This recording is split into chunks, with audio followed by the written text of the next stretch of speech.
Hello, you guys, and welcome to the Woman's Game. Yes, the hand has taken it. You I'm know sorry, what, I can't Wilnona? be mean to you. You have I have bronchitis. Like, how you gonna be mean to me? See, now She's always she is evil sometimes, but also she takes care of me, so I can't be mad. Right? That's true. I do. So I'm Jade, by the way, person off camera and probably slightly left of the mic. Wilnona. It's Wilnona, and we are two. Remember to introduce ourselves. We did. High five. Woo! Yes. Us. Okay, so we are two of the 15 wonderful, beautiful, add to your life ladies that can write very well. Bam, add a new adjective, right. Fist bump. That's right. There it is. And yes, I don't look like I have bronchitis, you guys. I look great. She looks fabulous. I look fabulous. She's going to claim her own I did. Today. I did. So I totally put my makeup artistness to work. I was like, I can't look sick, so let me just do something about this. You guys, you might recognize that we are not in studio today. Yep. We're in New York. New York! Okay. It's the roof, but I'm not that old, so I don't know what that is. Oh, okay, so we're two of the 15 wonderful, beautiful. You already did that part. Ladies, I'm going to go back because it's just so nice. I love it. And we wrote the And I Thought series. And I Thought Divorce Was Bad with Other Life Lessons. And only we could imagine a book there. And I Thought Being Grown Up Was Easy. And I Thought I Could Juggle It All. And I Thought I Did My Journey Alone. And I Thought I Had It All Figured Out. A pilot episode 1. Episode 1. Yes. And Hollywood, if you're out there, I need to be more famous. She does not. That's Please a lot. find actors. And put them on wait, my pilot. I'm not done. Go, you Jade, have to wait till the end. Go, Jade. Go, Jade. Really? Everyone's gonna be Go Jade today? It doesn't matter. Anyway, and I thought he was the one, you guys. We promised it for like a year and a half. We are actually delivering. If the proof copy is in editing, it should be out before the end of the year, so you can pick that up on Amazon.com, BarnesandNoble.com, and you cannot have anything to say because you went earlier. And we thought. See, you keep messing me up doing the plug. I swear she don't like me make money, people. She don't like it. She's like, money, I don't want it. Go to andwethought.com. You can go to the ladies tab, go to the bottom and see the charities that we probably support. Maybe you guys can support them too. And also, while you're there, hop on over to the store. Might want to buy something. And also, and also, while you're there, you can look up the latest details on the Inspirational Women in Literature, Journalism, and Media Conference that will be taking place in March 17th. So mark that on your calendar. You guys, 2018. You can definitely come virtually if you can't come in person. All right. Now, all of that is done, and we have Just Writing Life. Nope, that's not what I'm raising my hand for. And then that's it. You can check that out on Channel 18 in Sacramento, California. Go ahead, Jen. And Amazon.com. And you guys, if you do that, just remember, very authentic. All right. I'm going to allow her to hire a production team so it's authentic. Unless you get the London episode. Not so authentic. Very authentic. Okay, but you guys aren't here to hear about us. You're here to hear about our wonderful, beautiful guests. Would you like to introduce yourself? Hi, everybody. I am Cynthia Sorrell, Poetess Cynthia Sorrell, an author and a poet, self-published author of 3 lovely books. Let's see here. My first book, Baby, Ode to Tell the Story, Chronicles of an Afro-American Woman. And then my second book, Baby, This Way to Sunny, a collection of love poems, and my debut into photography. And then my last book, Baby, Gemini Diaries, Heart of a Woman. It's an intimate portrayal of some of the things that we as women, we go through in life. And I'm honored to be here. In addition to a writer and a poet, I am also a spiritual life coach, and I support clients who feel powerless in their lives, and I teach them how to move powerfully forward toward a life that they've always imagined. And so being here tonight is just like really wonderful. As I was telling the ladies, today has been a lazy day. So to kind of end my day on a high note in the social sector is really good. And so if you would like to connect with me, you can. You could go to my website, cynthiasnewell.com, and that's NEWELL. I also have a podcast that I host every second and fourth Saturday of the month. So tomorrow, we're going to be talking about dreams and how you can get the most out of your dreams. As a gifted dream interpreter, I train other people on how to understand the messages in their dreams and then also apply those messages to their waking life. So your girl got a lot going on, but that's who I am as a Gemini. You know, I would be bored if I didn't have so many different things to dab in and just spread myself out to. And so that's me in a nutshell. So wow. Okay, so we thought we wore all these hats. So you have to forgive me because you know I have bronchitis again like the fourth time. You guys know how my life goes. And so if you hear coughing, that's me coughing a lot. So you recently became, well, maybe not recently, but a contributing author on Something Unique magazine. So how was it to step from being a poet and author into journalism?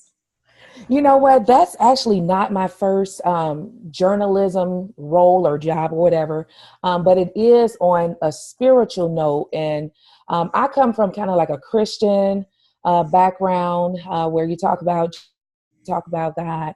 But writing for Something Unique magazine, coming from a broader perspective of spirituality, it challenges me to, you know, move outside of what I'm comfortable with or what I know, and talk to, you know, people from all walks of life and share spiritual articles that are very relatable and understandable and applicable, you know, to their life. And so, that transition, you know, well, I host a Periscope every Thursday. It's titled Life Support.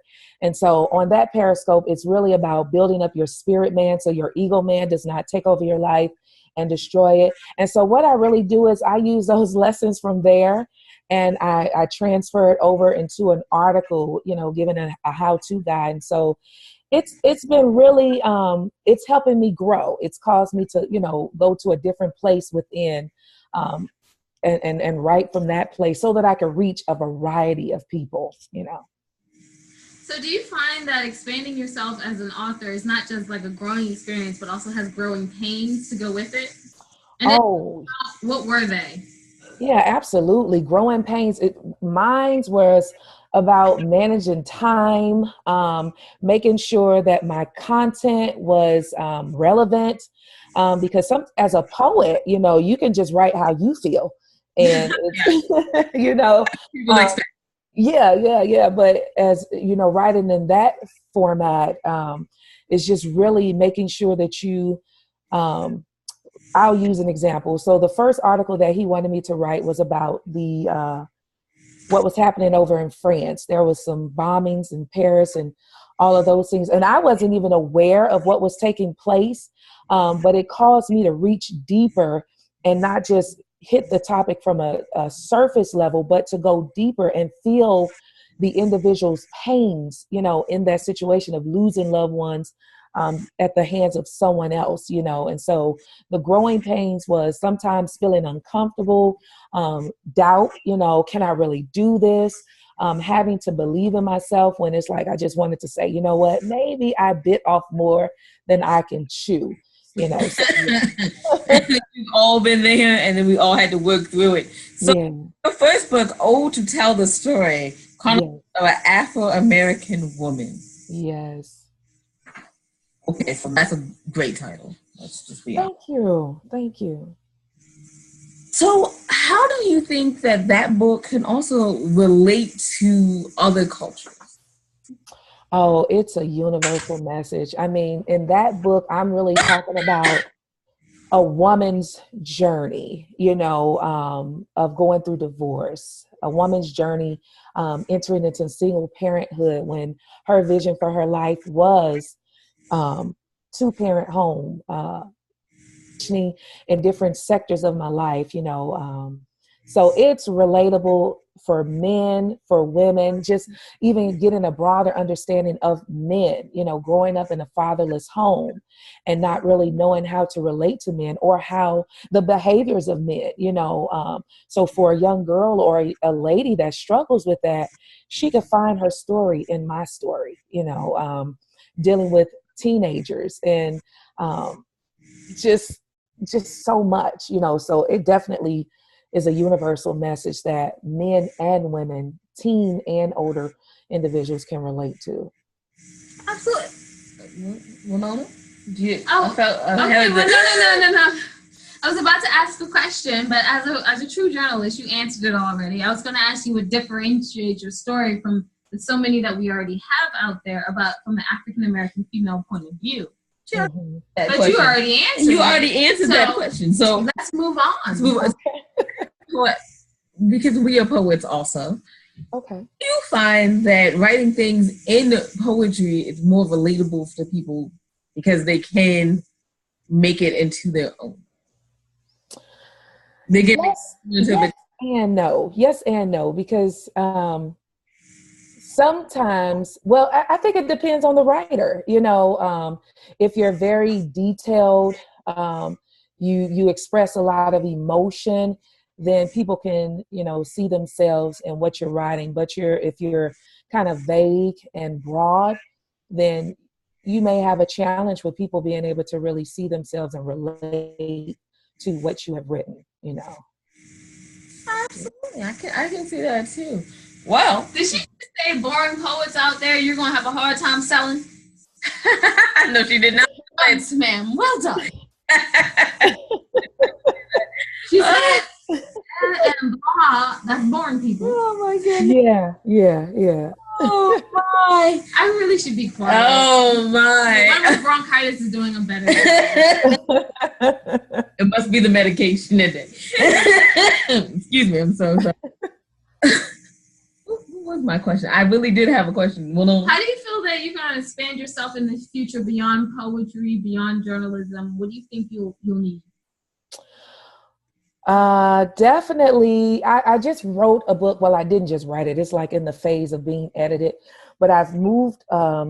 Poetry is still my first love, but I've written, I don't know if you call it a self-help book, but it's called The Day I Found Myself, and it's defining moments in my life. And so what I see is me traveling, doing workshops, to empower individuals, to find who they are and, not beat up on yourselves, but build up on that. And so my bigger vision is just like, I don't know, a newsletter. You know, I've done that and then I put it off because it's just like so much to it.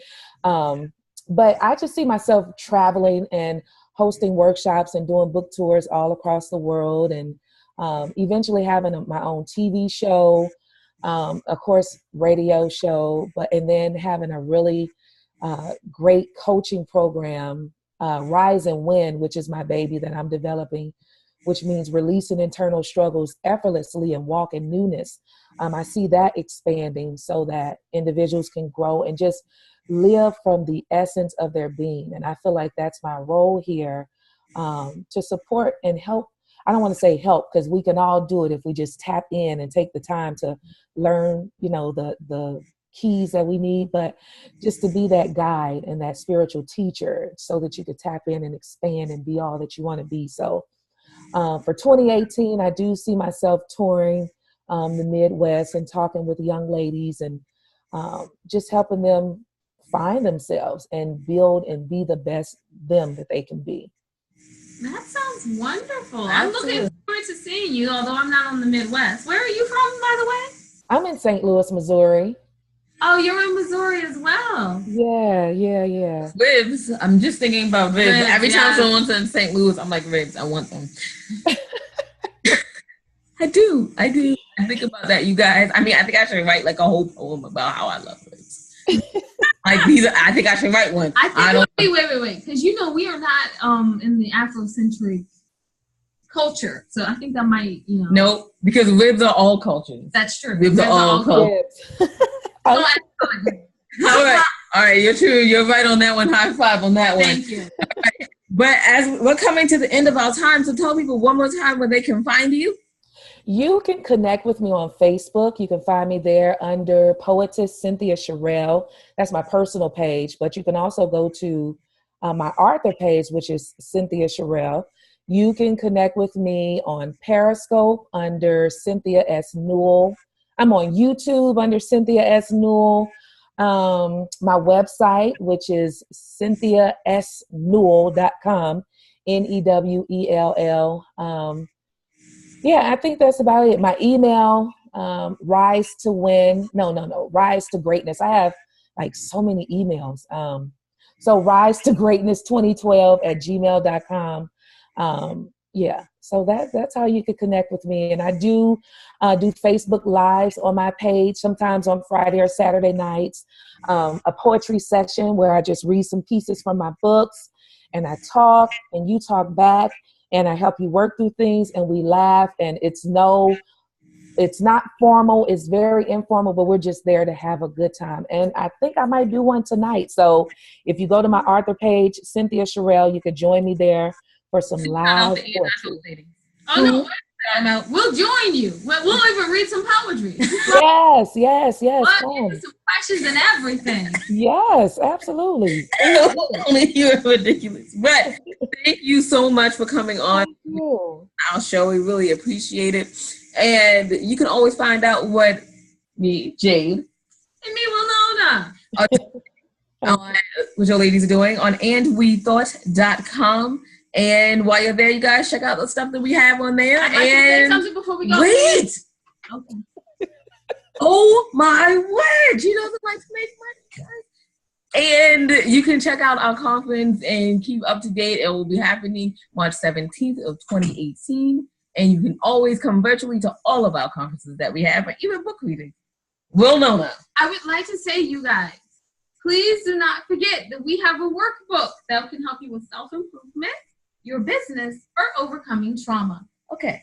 Are you done? Now I'm done. Okay, so on that note, wisdom is all around you if you're open to finding it and accepting it. So peace and love, you guys, from Wilnona in front of your face. Bye. Thank you, ladies. And Jade. Bye.